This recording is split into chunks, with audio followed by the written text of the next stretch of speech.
Gurography. It's a free letter view hub. Okay, so we have YT. Yan, you have YT. Please subscribe doon. Yan, so marami akong nakuhang good feedback doon kasi maraming lumabas, especially daw sa GenEd.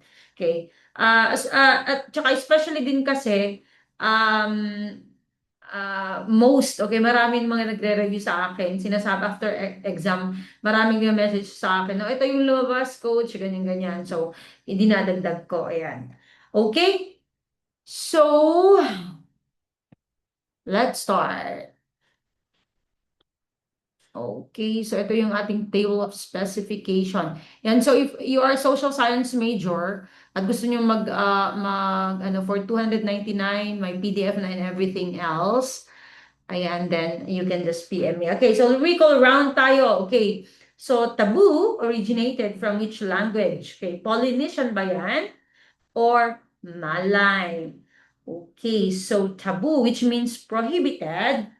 Okay, originated from which language? Okay, Polynesian ba yan or Malay? Okay, so ilagay nyo RR1. Okay, recall round 1. Okay, so gold ba yan or red? Okay, so thank you for liking. Thank you for following also. Ayan. So message lang po kayo later at masasagot ko naman. And if you want, then ipapasok ko kayo sa free GC. We have mock boards. Okay, so ano yung sagot nyo dito?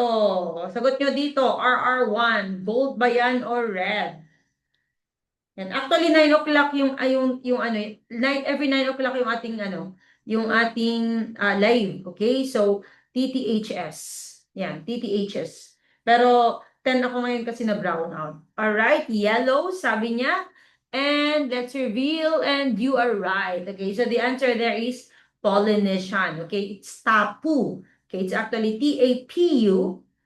Okay, tapu, which means prohibited or forbidden. Okay, good job kayo done. Okay, RR2.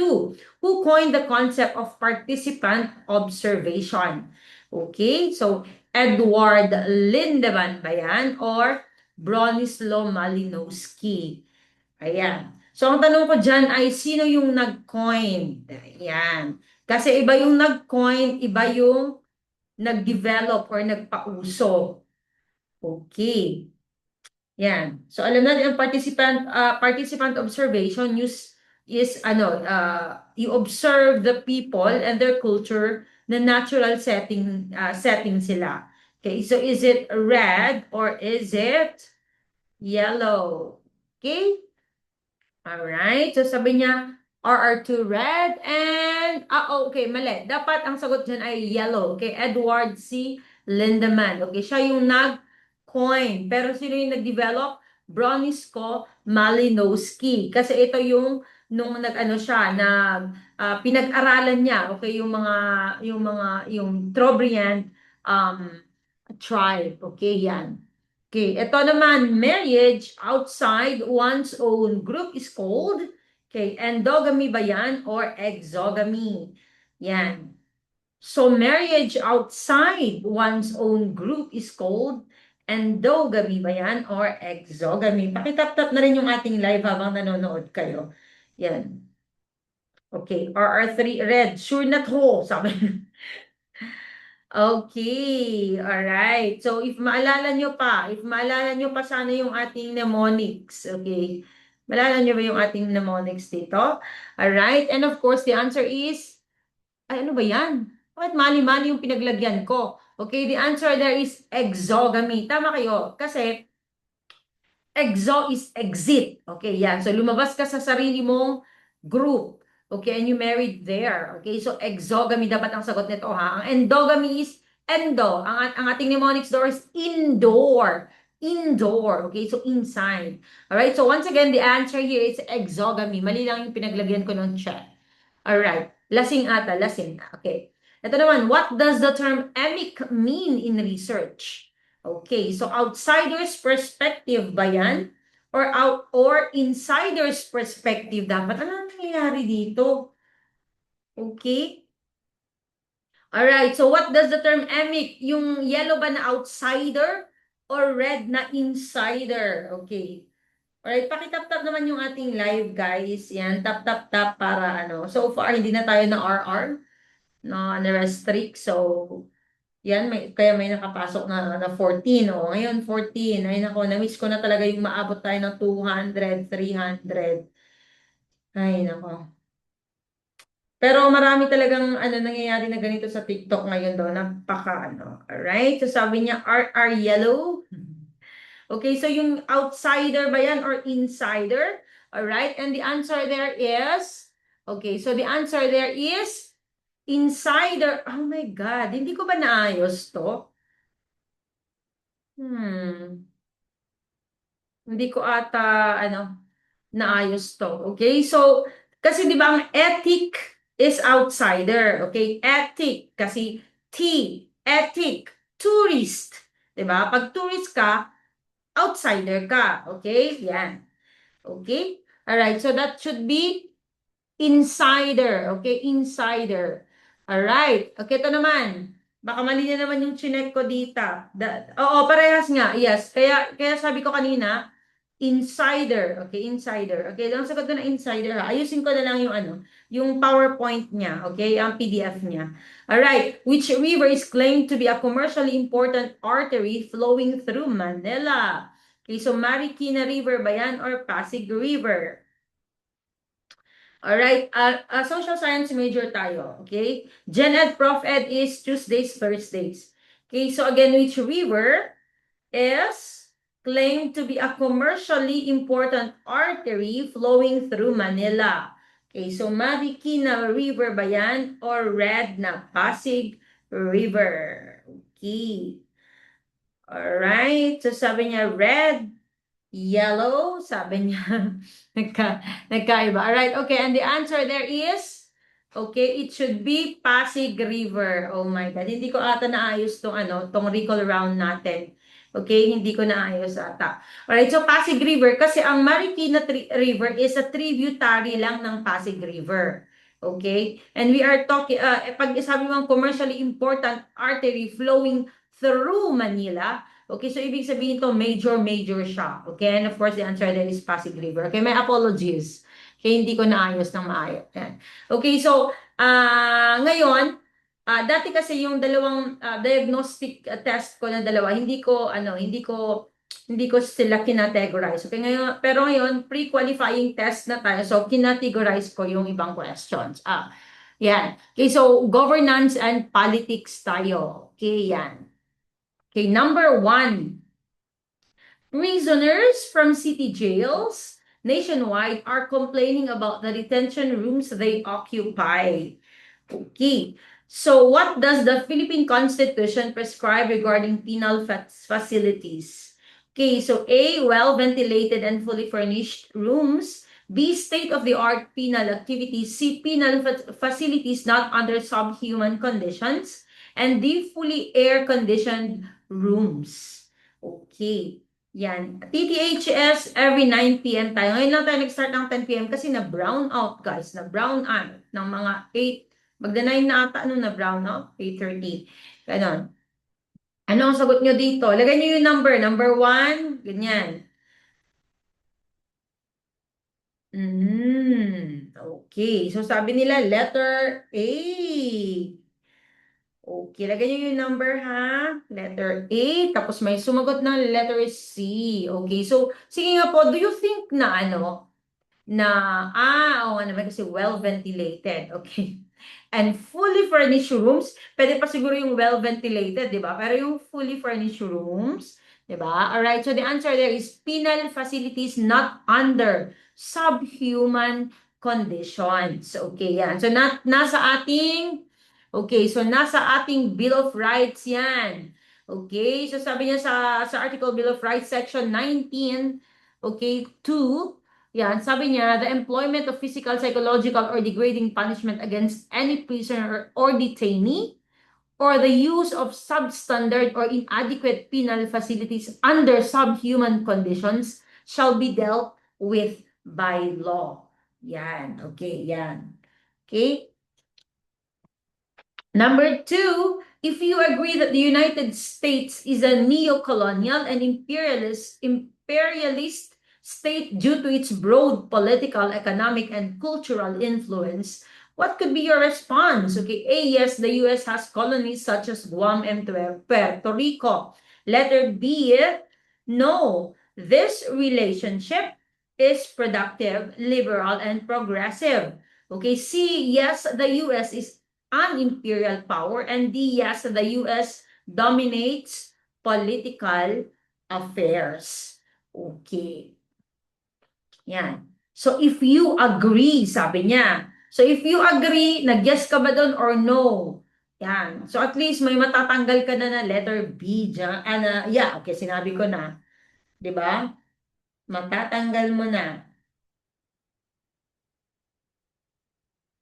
Hala, bakit parang ano yung sagot niyo dyan? Number 2. Okay. Alright. So, D, D, D, D, D. Alright. So, ang sagot dyan ay letter C. Okay. For me, this is letter C. Although, alam ko na iba-iba yung sagot ng iba't ibang coaches. Okay ba? Let me tell you. Okay? Yan. So, ang kasing, of course, if you agree, sabi niya, so yes na yan. So, alisin mo na yung letter B. Okay. Pag sinabi mo kasing neo-colonial, okay, pag sinabi mo kasing neo-colonial, okay, pag imperialist muna, ibig sabihin nagsasakop ka physically, okay? So, kumbaga, sinakop mo and then nagstay ka doon. Parang ginawa ng Japan, America, Spain, di ba? Ang neo-colonialism ngayon is indirect, okay? Na how do you call that? Na kinokontrol mo, okay? Yan. Especially pag ano kapag halimbawa ang Amerika, 'di ba? So, kinokontrol niya yung isang country via what? Via pwedeng economic, political, lahat yan, okay? Culturally, ganyan-ganyan. And that is why yung D na yes, the US dominates political affairs, hindi lang yon, okay? Kasi malawak ang neocolonialism, okay? Hindi lang yan sa political affairs, pwedeng economic, lahat-lahat na yan. Okay, that is why mali yung letter D. Yung letter A naman, yes, the US has colonies such as Guam and Puerto Rico. Hindi yan neo-colonialism, that is imperialism. And nabanggit dito ang neo-colonialism. And that is why the answer there is yes, the US is an imperial power. Okay, kasi talaga namang ginagawa nila yan. Okay. Number 3, in the Bill of Rights, what is the status of laissez-faire or unrestricted freedom of individuals under the law? A, it applies to disadvantaged individuals. B, it applies to all citizens. C, it is given to marginalized groups. And D, it is no longer applicable. Okay. So ulitin natin, in the Bill of Rights, what is the status of laissez-faire or unrestricted freedom of individuals under the law? Okay, A, it applies for disadvantaged individuals. B, it applies to all citizens. C, it is given to marginalized groups. And D, it is no longer applicable. Okay. Yan. So, unrestricted freedom of individuals. Okay.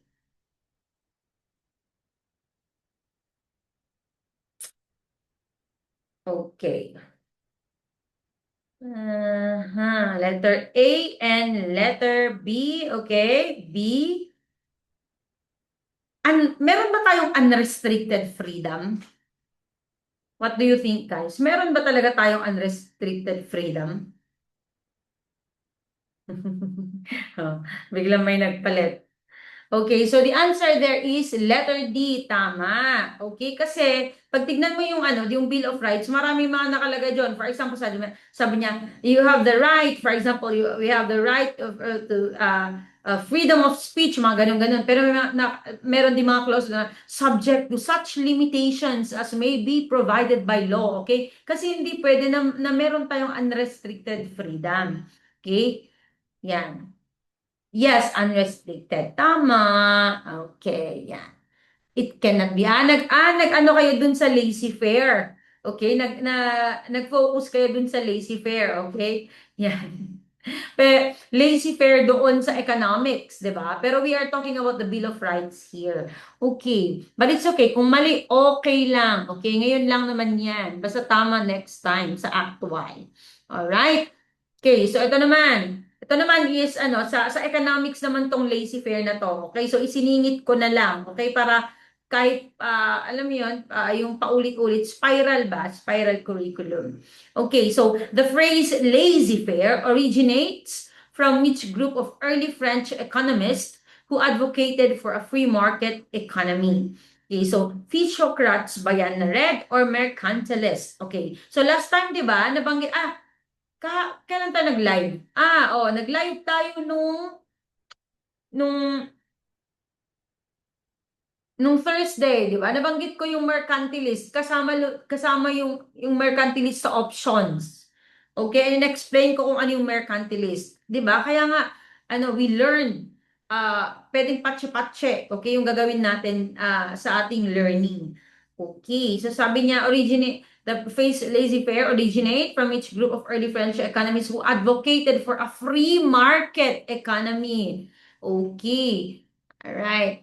And the answer there is Physiocrats, guys. Physiocrats. Okay? Kasi, ang ina-advocate ng mercantilist, na banggit ko last Thursday, is, pagpaparami ng wealth. Okay? Via trade. Okay? Ganyan. And, kung old pa yan, is via buying a lot of silvers and gold. Okay? Okay. So you see, ito yung ginawa ko na yung difference niya. Okay, so mercantilist, sinabi ko kanina. Okay, so what creates wealth, trade surplus, tapos sa physiocrats naman, land. Okay, yan. Okay, ang pinakakilala na physiocrats is Francois Quesnay. Okay, ang sa mercantilist naman is si Jean-Baptiste Colbert, tapos si Thomas Mann. Okay, so pwede nyo lang basahin na lang to soon. Okay, ito yung mga, kung hindi kayo naka naka-enroll sa akin sa sa social science majorship, syempre hindi nyo makukuha yung PDF. But you can still get this mga infographics na makakatulong sa inyo by going back. When I post it, you go to YT and then screenshot nyo na lang. Alright, but if you can afford naman, 299 lang naman, go na. Okay, who among them is not a physiocrat? Okay, A. Francois Quesnay, B. Adam Smith, C. Anne Robert Jacques Turgot, and D. Pierre Samuel Dupont de Nemours. Okay. Alright. Sabi niya, ma'am, nag-add ka ba ng day? Day? You mean daytime na live? Hindi. Sa gabi lang tayo, guys. Sa gabi lang tayo. Kasi most mga enrollees ko kasi may trabaho lang din. Okay, so mas maganda pa rin yung gabi. Alright, so sino dyan ang hindi physiocrat? Okay, pwedeng makaano diyan, no?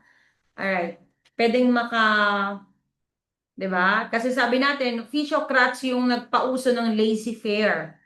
Yan. Pero sino dyan ang hindi physiocrat? Okay, very good. Okay, akala ko may mabubudol. The answer there is Adam Smith. Kasi si Adam Smith nagpauso ng laissez-faire, di ba? Pero hindi siya physiocrat. Okay, hindi siya physiocrat. Okay, number 4, what is the primary core value sought by sovereign nations? Okay, A, freedom, B, progress, C, peace, and D, wealth. Okay, so ulitin natin. What is the primary core value sought by sovereign nation? Parang naulit ko yung tanong na to sa ating ano.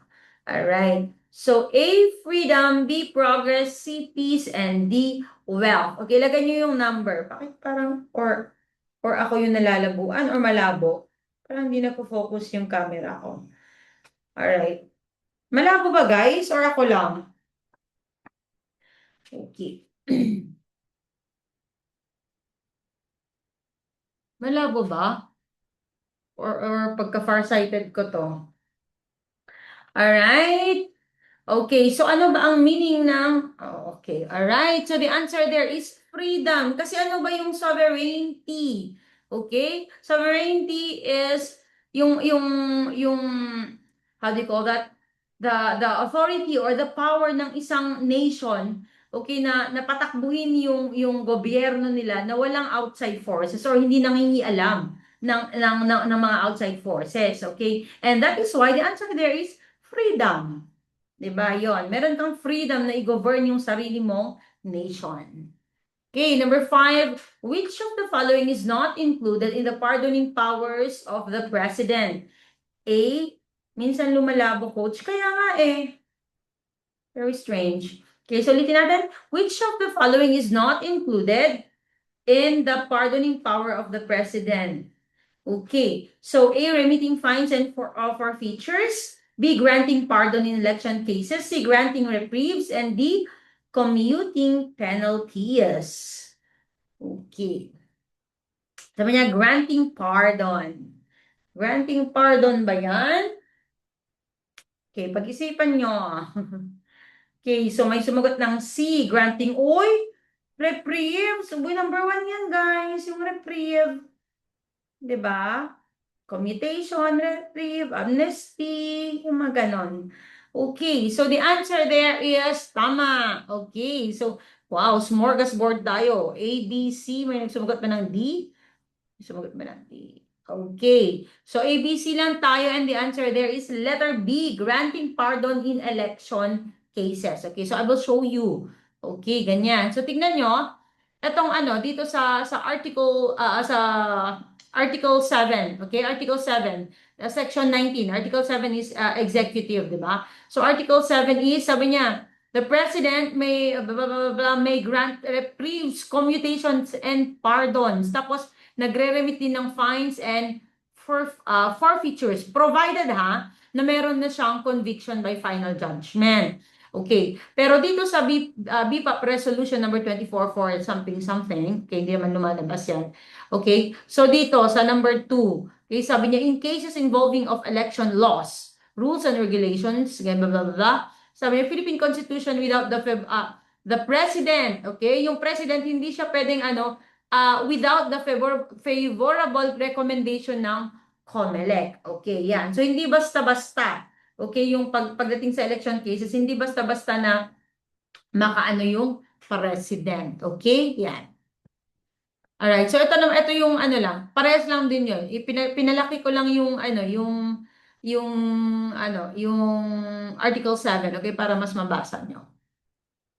Number 16, in a genuine republic, who is a sovereign ruler, making elected officials only civil servants? Okay, A, the 3 branches of government, B, the people, C, prime minister, and D, president. Okay, so ulitin natin, in a genuine republic, who is a sovereign ruler, making elected officials only civil servants? A, the 3 branches of government, okay, B, the people, C, prime minister, and D, president. Okay. Okay, so dalawa to, may lumabas na tanong na related dito, okay, nung September ano ngayon? Nung March. March, tama. Nung March. Alright, and the answer there is kapag republic, okay? Kapag republic, it is the people. Okay? Kasi what is a republic? A form of government, okay, na nagboboto tayo, okay, nang magre-represent sa atin. Okay? And yung mga magre-represent sa atin, yun yung mag-govern, okay? Or mag-aan dun sa ating government, okay? Kaya, actually, this is an old question, okay? Ang lumabas ng March 2026 is ano yung kind of government na it is not ruled by a king or a monarch. Yun yung lumabas ng March 2026. So, kung nakita mo rin yung tanong na dati ito na alam mo ang republic ay governed by the people. So, ang pipiliin mo dun ay republic. Okay? Kasi ang lumabas dun is monarchy, oligarchy ata yun, oligarchy. Kaya basta I forgot. Okay, ang sagot nun ay republic kasi ang republic is pinatatakbo ng mga tao, okay? Via the representatives that we elected. Okay, kaya nga Republic of the Philippines. Number 7, which reason was given by the Duterte administration for the proposed shift to federalism? Okay, A, to eliminate dynasties, B, for local governments to get a greater share in revenue, C, to extend the president's term, and D, to strengthen political parties. Okay, yan. So kahit hindi mo alam kung ano tong ano, meron palang iprinopose na shift to federalism. You know that federalism is like US, 'di ba? Na parang may isang central government and then kanya-kanyang state will govern their own. Okay, yan. And that is why tama. Okay? All right? So bakit nga ba ganon? Alright, bakit nga ba ganon? And the answer there is, and your answer is correct, okay? Letter B, for local governments to get a greater share in revenue. And indeed, nakita ko talaga yon. Okay, nakita ko talaga sa pag-research ko. Okay, yun yung ginamit ni PRD, former President Duterte, yun yung ginamit niya para ano ba, para ano do you call that, pang entice. Okay, para sana mai-push through. Okay, yung proposed na ano to, pero hindi nga siya ano, it didn't happen. Okay. All right. So letter C, to extend the president's term. Unang-una, hindi naman kahit yan pa ang gusto, halimbawa, kahit yan pa ang gusto ng ating president before. Of course, hindi niya naman aaminin yan. Okay, hindi naman niya sasabihin yan na ito talaga yung ano ko. So wala na yan, letter C. Okay, letter D, to strengthen political parties. Okay, actually, ano, kabaliktaran. Okay, may basahin ko, pero kabaliktaran yan, hindi yan. Alright. Okay. So, ito to. Okay, so CONCOM pala yun. Alright, CONCOM pala tong ano niya ni Duterte. Okay, it's called Consultative Committee. Okay, yan. So, it was a 22 member. Okay, and na gagawin niyang federal constitution. Sino yung chairman? Renato Puno. Okay, yan. Pero hindi natuloy kasi nag-pandemic na.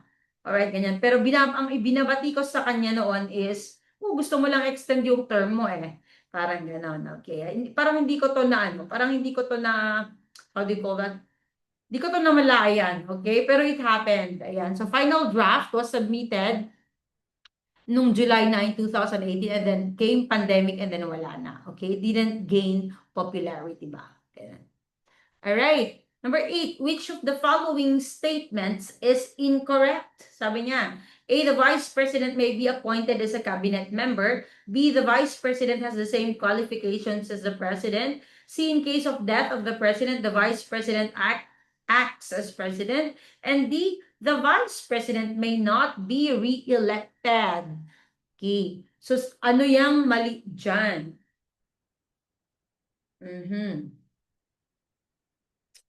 Ano yung ano? Thank you for following. Kindly keep on tapping our live yan para lumabas sa iba. Yan. Kahit hindi nyo alam guys, go lang, okay? Sagot lang ng sagot.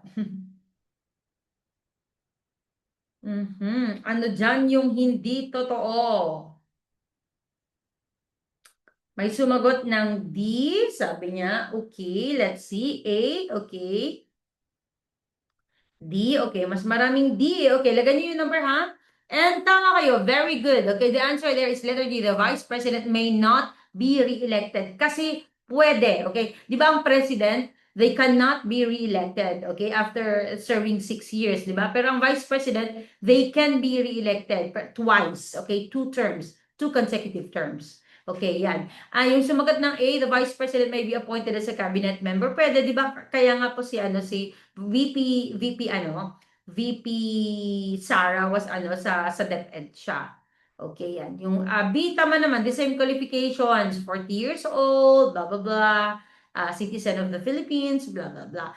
Tama yung letter C, in case of death of the president, yan. Kasi president, vice president, Senate, Speaker of the House, dun sa Senate, di ba yun? Yan yung mga sunod-sunod. Alright, okay, so linagay ko na lang dyan dito. Okay, so nasa Article 7 yan. Okay, hindi ko na babasahin. Alright?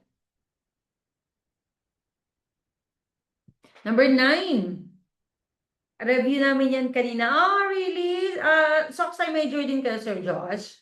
Okay, number 9, Mr. Park, a naturalized Filipino at age 21, wants to run for Congress. Can he? Sabi niya, A, no, because he's underage and a natural citizen. B, yes, because he is a citizen. C, no, because naturalized citizens are disqualified to run for Congress. And D, yes, because he was naturalized before running.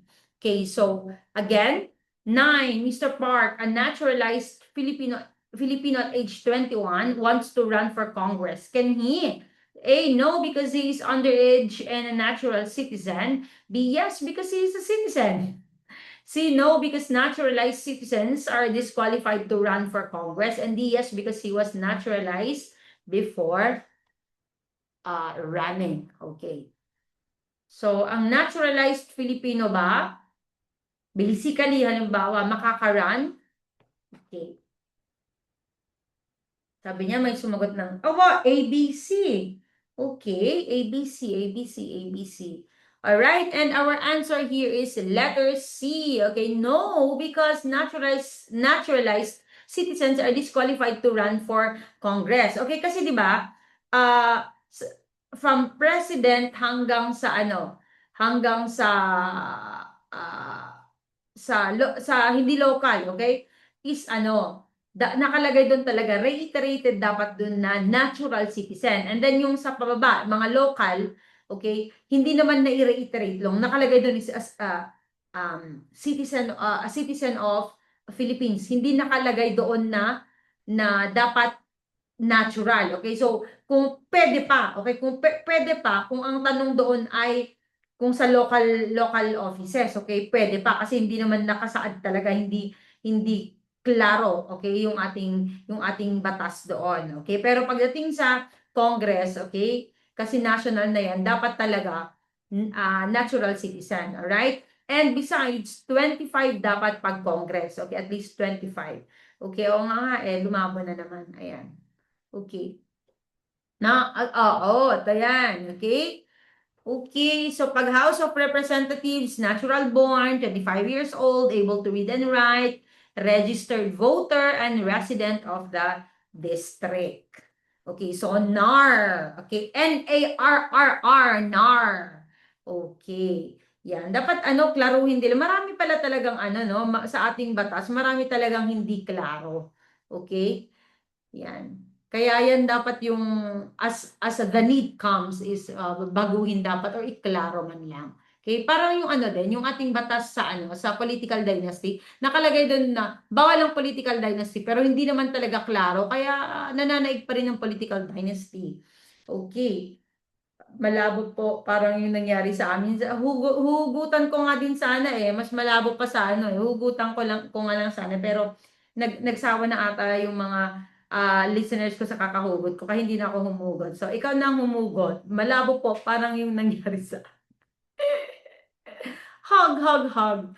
Number 10, what element makes China less totalitarian than it was during the Maoist regime? Okay, A, denial of the right to assembly. B, acceptance of capitalism in industry and trade. C, enforcement by secret police. And D, reliance on surveillance technology. Okay, so sabi niya, i-compare mo sa Maoist regime. Okay? How could it be na less totalitarian ang China ngayon? Sabi niya. Kasi alam naman natin nung sa natin, 'di ba? Nung Maoist regime, okay, si Mao Zedong talagang, 'di ba? Talaga naman. Okay? Napaka-strict noon. All right? Okay, and the answer, tingnan ko nga. Okay, very good. Yes. So the answer there is okay, yan. Ngayon is, yes, acceptance of capitalism and in industry and trade. Okay? Ito ay nag-start nung time ni Deng Xiaoping. Okay? Yung capitalism. Okay na pwede nang, ano pa rin, communist pa rin nung time ni Deng Xiaoping. Pero, napayagan na, okay, yung mga farmers na ibenta, okay, yung sobra nila. Yung sobra nilang, kasi di ba, pag communist is commune, dapat kung ano yung harvest mo, ilagay mo, okay, dun sa hati-hati kayo. Pero nung time ni Deng Xiaoping, yung mga sobra pwedeng ibenta, okay? They were allowed na ibenta. Okay, yan. Everyday po ba kayo nag-live coach? Ay, hindi. TTHS tayo. Okay, so Tuesdays Thursdays, pinagpapalit natin Gen Ed, Prof Ed, and then Saturdays would be majorship. Okay, yeah. All right, number 11, in the judicial system, which statement is true? A, Supreme Court members can be impeached without cause. Sabi niya, B, justices of the Supreme Court are elected officials. Okay, C, the Supreme Court shall be beyond criticism. And D, the Supreme Court has authority to appoint all its officials and employees. Okay. So saan dyan ang totoo? Okay. A, Supreme Court members can be impeached without cause. B, justices of the Supreme Court are elected officials. C, the Supreme Court shall be beyond criticism. And D, the Supreme Court has authority to appoint all its officials and employees. Okay, yan. So, ano dyan ang totoo? Okay. Alright. Kung nagkakamali kayo, guys, it's okay. Alright, that's part of learning. Okay. Okay. A, D, how about the others? Ano yung sagot ng iba?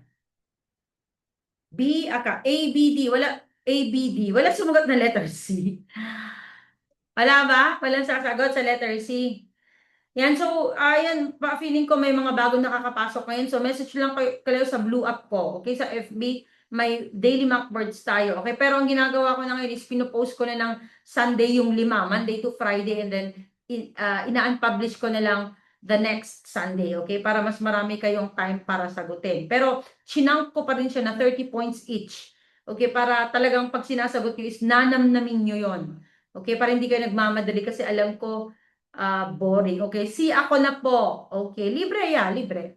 Yan, alright. Libre pa tayo sa mga live, ganun-ganon. Libre din nyo pong ma-access lahat ng video ko sa YT, okay? It's just na, please give back and like and follow po, okay? Dito sa YT, ganon. Alright, para matulungan nyo rin ako. And would you believe, the answer there is letter C. Okay? Ang FAQ is the same. Gurography din po. Gurography free let review hub. Okay. Would you believe letter C? Okay. Okay. So, isa-isayin natin. Yung sumagot sa letter A, hindi naman pwede na walang cause, di ba? Dapat may dahilan para may impeach ka, di ba? Andun nga yung bribery, di ba? Treason, yung mga yun. Okay? Napag-aralan na natin yan. Okay, justices of the Supreme Court are elected officials. They are not elected officials, okay? They are appointed officials, okay, by the President, okay? Tumama na rin sa pagpili. Sa multiple choice nga lang. Ay, grabe ang hugot mo, di ba? At least dito ka man lang tumama, okay, sa pagpili. Alright. And then the Supreme Court, sabi ko nga, yung mga officials doon sa Supreme Court, okay, are appointed by the President, okay? Pero bakit mali yung letter D na the Supreme Court has authority to appoint all its officials and employee? Okay, kasi nga, alright, presidente pa rin, okay, yung mag-a-appoint, okay, dun sa mga sa 15 na ng Supreme Court. Tapos yung mga iba ba, so ibang officials and employees is Supreme Court na. Okay, the Supreme Court and Bank. Okay, etong sinasabi natin na the Supreme Court should be beyond criticism. Hindi ibig sabihin nun na hindi natin makriticize na, ay ano ba yan, mali yan. Hindi yun ang gusto niyang sabihin. Okay, ang sinasabi lang niya is, this is about judicial independence. Okay, this is about judicial, i-memorize nyo to kasi lumalabas din po to. Okay, judicial independence. Ano yung meaning nun? Ito yung di ba may separation of powers, may checks and balances. So, separation of powers, dapat ang Supreme Court, okay, or yung judiciary branch, meron silang autonomy, okay, to perform their job na hindi pinapakialaman ng executive or legislative. Okay, that is called judicial independence. Yan. So, hindi yung criticism na parang ginagawa natin na bashing. Okay? Yan.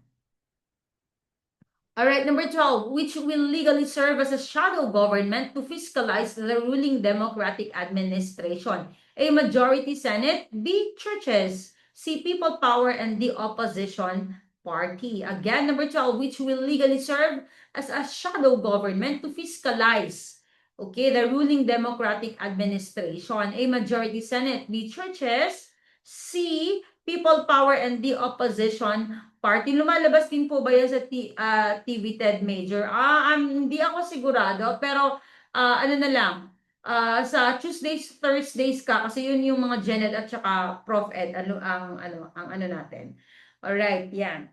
So, fiscalize means you make yung finifiscalize yung administration, meaning they make sure, okay, na the administration will be held accountable in case man, okay, na may ginagawa silang mali.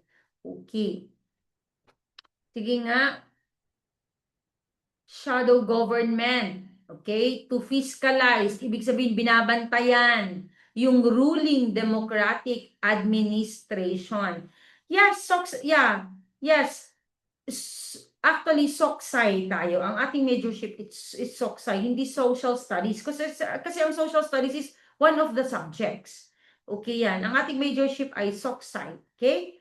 Alright. Okay, and our answer here is opposition party. Okay, kasi alright. So, baka may na ano ha. Sino ba yung nag-check? Ngayon, alam na alam natin, di ba? Ang administration, halimbawa, ang administration ngayon, si PBBM, di ba? So, meron pala talaga dapang opposition party. Okay, bakit? Kasi nga, what they do, they fiscalize the ruling administration. Okay, baka na ano kayo, kasi nung nagre-review ako, maraming mga nabudol dun sa shadow government. Kasi pag sinabi mong shadow government, parang illegal ba? Okay, mga secret churba-churba. Okay, pero hindi pala.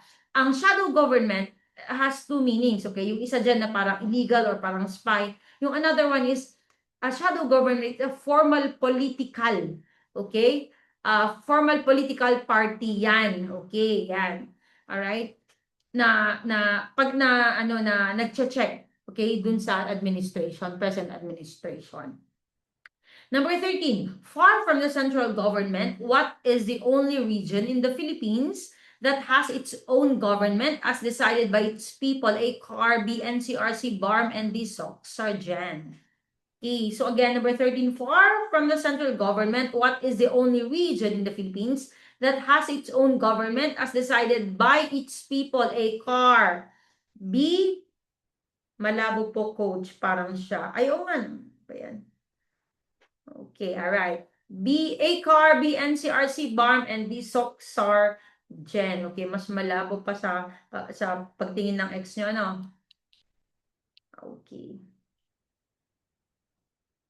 Sige.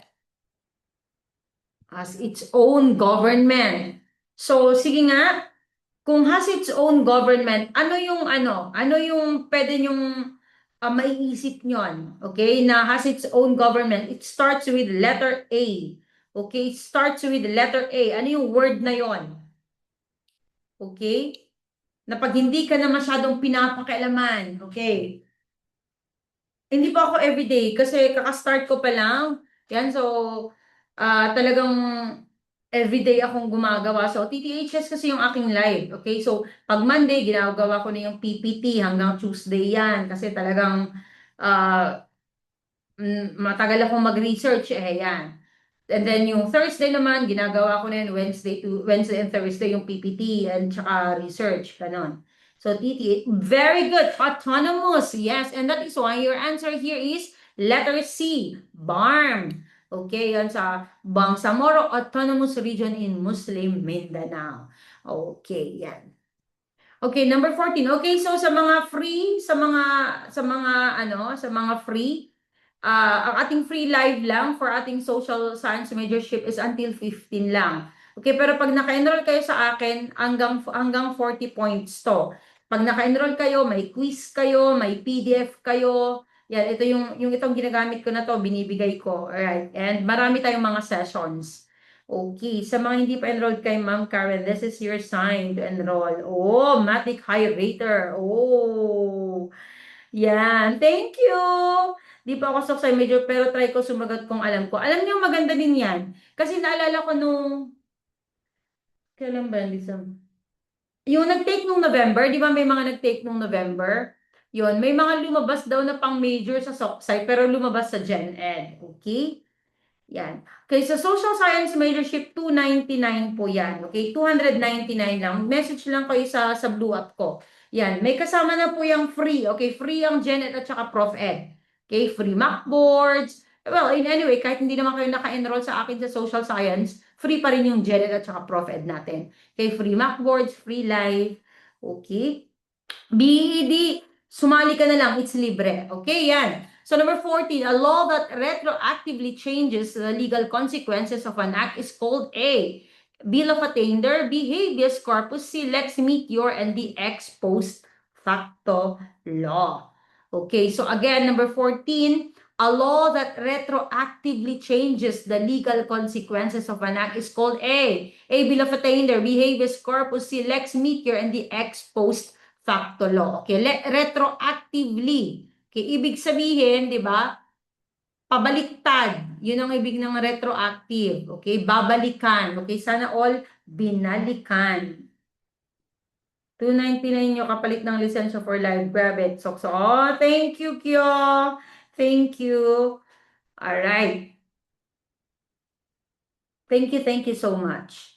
Alright? And of course, tama kayo dyan, it is ex post facto law. Okay, so, mamaya explain ko dito. Alright? So, of course, pag-aralan natin tong Bill of Attainder, lex meteor, at saka ex post facto law mamaya. Okay? Ang habeas corpus, paulit-ulit naman pong lumalabas yan. Okay, so, malalaman din natin yan. Ang habeas corpus, si writ of habeas corpus is ini-invoke mo yon. Okay? Against illegal detention, okay? Because it literally means you have the body, so you have to produce it. Okay, ganyan. So, if may nag-accuse sa'yo, okay, kailangang ipalabas ka sa court, okay? Hindi ka pwedeng i-detain, okay, nang matagal, okay? Saan pwedeng message ko para maganda? Sa Blue App, sa FB, okay? FB, Gurography din po yung pangalan natin, Gurography. Alright. So, Alright, so ito muna, actual question din to. Okay, so yan muna bago ko explain. Okay, so a law that inflicts punishment without judicial trial. Okay, so Bill of Attainder ba yan or lex meteor? Okay, lumalabas po to ha. Yan. 15 points lang po pag sa free, okay? Pero 40 points naman po every time. 40 points talaga siya. Okay, pero syempre pag free, wag naman lahat kasi unfair naman sa mga nagbayad, di ba? Pero pag nagbayad ka, meron kang quiz, meron kang PDF, di ba? Ma-access mo yung full video, okay? Ma-access mo din yung 40 points. All right, and tama, the answer there is, ano ba nangyayari sa akin? Okay, so it is Bill of Attainder. Yan. And do you think allowed sa ating 1987 ang Bill of Attainder, guys? Sige nga. A Bill of Attainder is a law that inflicts punishment without judicial trial. So do you think na allowed yan sa ating 1987 Constitution? Sige nga, guys. Yes or no lang ang sagot nyo.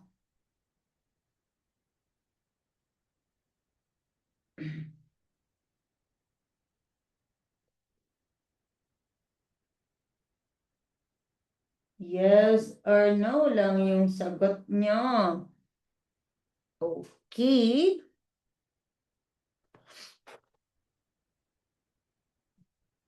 Alright, okay. And then, of course, yes, the answer is no. Okay, hindi pwedeng walang judicial trial. Okay, we have due process of law. Okay? Tama ba? Due process of law? Okay, yeah.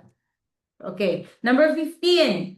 Which official, ba't wala? Hindi ko hindi ko pala naglagay ito. Okay. So, pero sige, balikan muna natin to. Okay? So, naintindihan ba natin yung ex post facto law? Okay, a law that retroactively changes the legal consequences of an act is called, okay, so ex post facto law. Okay, yan. Ibig sabihin, sabi niya, halimbawa, halimbawa,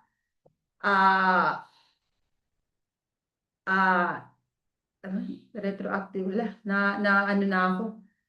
Okay? A law that retroactively changes the legal consequences of Bakit bigla akong teka lang ha, a law that retroactively changes the legal consequences of an act.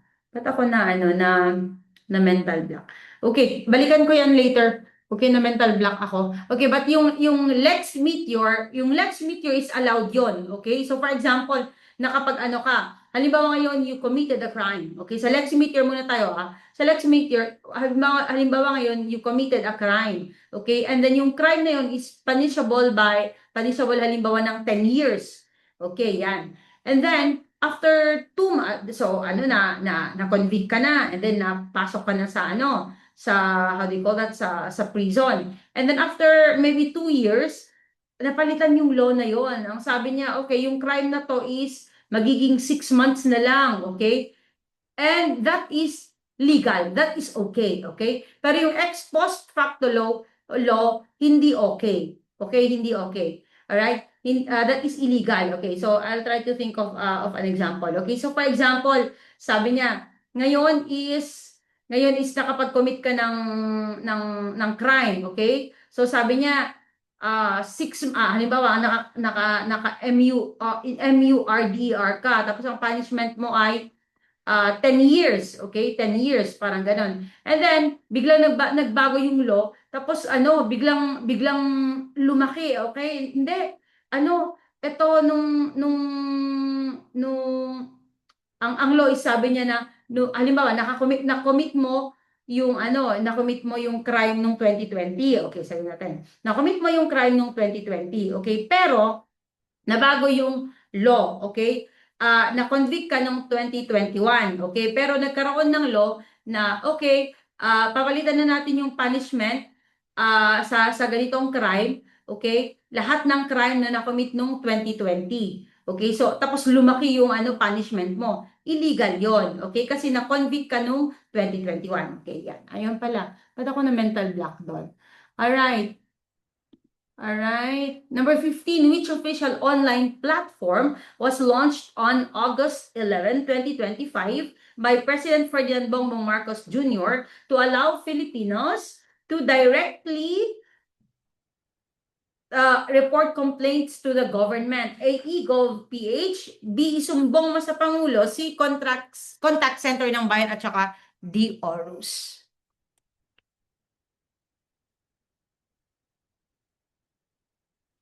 Okay, so yung mga team Kalipula-ko na naka-enroll sa akin, samahan nyo na si Ma'am dito sa Zoom. Si Ma'am Angel. Alright. Ba? Okay. Pinalabas ko to last term, last season. Okay, walang nakakuha. Okay, so good job naman kayo dyan. Yeah, so the answer there is letter B, isumbong mo sa Pangulo. Okay, so you can call and then you can directly say your complaints there. Okay, yung eGov.ph, if meron na ba kayong eGov.ph, maganda yon. Okay, kung wala kayo, gumawa kayo kasi after that, pwede nyong ma-access lahat. Okay, andun yung, pag naka-access kayo, lalabas dun yung mga IDs nyo, yung mga ganon. Okay, yan.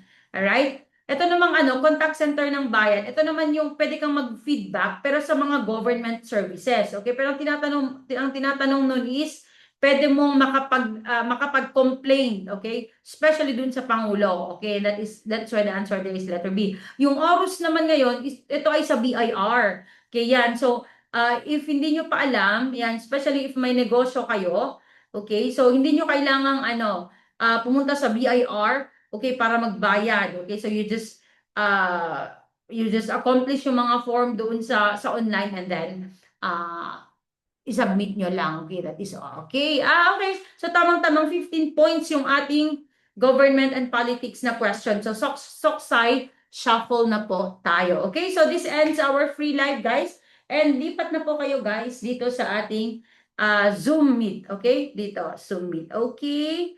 So maraming salamat, guys, for joining us. Asat na. Swipe left. Okay, okay. Thank you so much. Thank you and goodbye.